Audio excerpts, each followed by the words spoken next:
네, 수요일 아침에는 우리 마음속의 고민에 대해서 얘기해보고 또 치유의 방법을 고민하는 힐링타임 시간 준비되어 있습니다. 네, 정신건강의학과 전문의 신동근 선생님과 함께하겠습니다. 안녕하세요. 네, 안녕하세요. 네. 신동근입니다. 네, 오늘 주제는 어떤 건가요? 네. 혹시 두 분께서는 점이나 사주나 타로 같은 걸 보신 적이 있으신가요? 네, 뭐 세미로 한두 번 본 적이 있어요. 네, 저도요. 네. 혹시 오늘의 주제와 관련된 내용인가요? 네, 그렇습니다. 아무래도 신년이 되고 하다 보니까 사람들이 운세나 이런 거에 대해서 궁금하신 분들이 많을 것 같아서요. 네. 오늘의 주제를 신년 운세가 궁금한 당신에게라고 정해봤습니다. 네. 주변을 보면 그 점을 보는 분도 많고 또 많은 분들이 사주팔자를 믿는다고 하는데요. 개인뿐 아니라 기업들도 중요한 결정을 하는데 무속을 이용하기도 한답니다. 21세기를 살고 있지만 지금도 운세나 무속이 우리 일상에 가까이 있다고 할 수 있죠. 사람들이 이렇게 자기 운세에 대해서 알고 싶고 궁금해하는 심리는 어떤 걸까요? 저는 일단 현실이 좀 불안정하고 또 미래가 불확실할 때 사람들은 뭔가 좀 더 어떤 힘에 의해서 미래가 더 좋아졌으면 좋겠다라는 그런 기대를 가지고 있는 것 같아요. 그래서 그런 기대 때문에 찾는 경우도 있는 것 같고요. 또 어떤 결정을 하는 데 있어서 본인이 확신을 잘 할 수 없을 때 뭔가 좀 더 확인을 하고 싶어서 가는 경우도 있고 또 뭐 재미로 가서 볼 수도 있다고 생각을 합니다. 그리고 문화적으로는 우리가 어떤 명리학이라는 이제 학문에 의한 영향을 좀 받은 게 있잖아요. 그래서 인생의 어떤 기륭화복이라는 것이 운명과 관련이 있다는 어떤 그런 믿음이 베이스에 깔려 있는 점도 있다고 생각을 합니다. 네. 선생님께서 오늘 이제 이 주제를 찾으신 까닭이 아마도 이런 연유로 병원에 찾아온 환자분이 있지 않을까, 그래서이지 않을까 싶은데요. 의외로 종종 볼 수가 있어요. 제게 찾아온 최근에 온 부부가 있었는데요.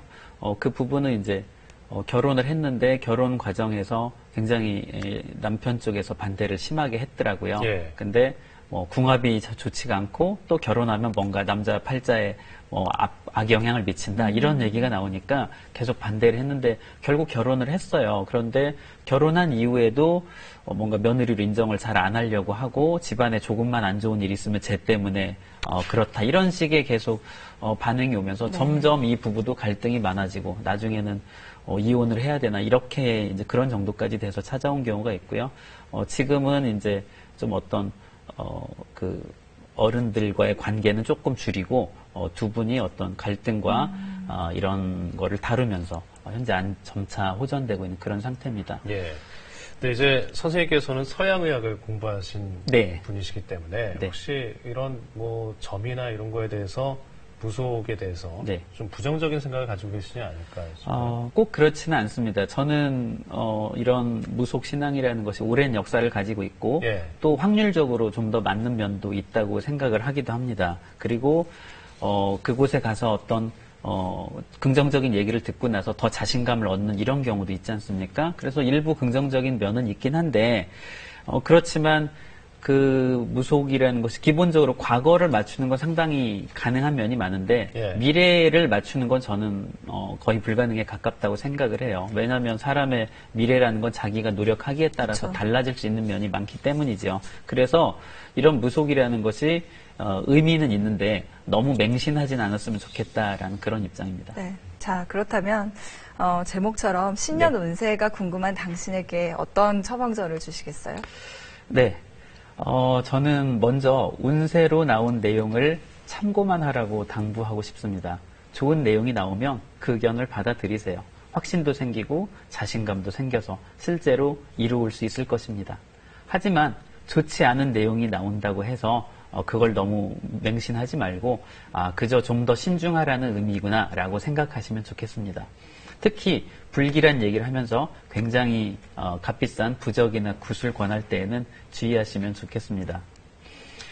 두 번째로는 중요한 결정을 할 때는 스스로 하라는 것입니다. 앞에 부부 사례처럼 결혼 같은 인생의 중대한 결정을 운세에 맡길 수는 없는 것입니다. 내 인생의 결정은 내가 하는 것이지요. 때론 후회가 될지라도 내가 한 선택이라면 받아들일 수 있을 것이고 또 노력을 해서 개선할 수도 있을 것입니다.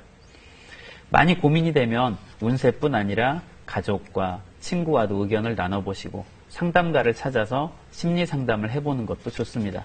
하지만 결국 선택은 자신이 해야 합니다. 내 인생은 내 것이지 남의 것이 아니지 않습니까? 세 번째 말씀드리고 싶은 내용은요. 운세에 기대지 말고 노력하고 결과를 받아들이라고 말하고 싶습니다. 사람들은 살면서 열심히 살았지만 자신이 원하는 대로 되지 않을 때 운이 없다고 생각하며 자신의 운명을 탓합니다. 그리고 운이 더 좋게 되는 마술적인 방법이 있기를 기대합니다. 하지만 그런 마술적인 방법은 없습니다.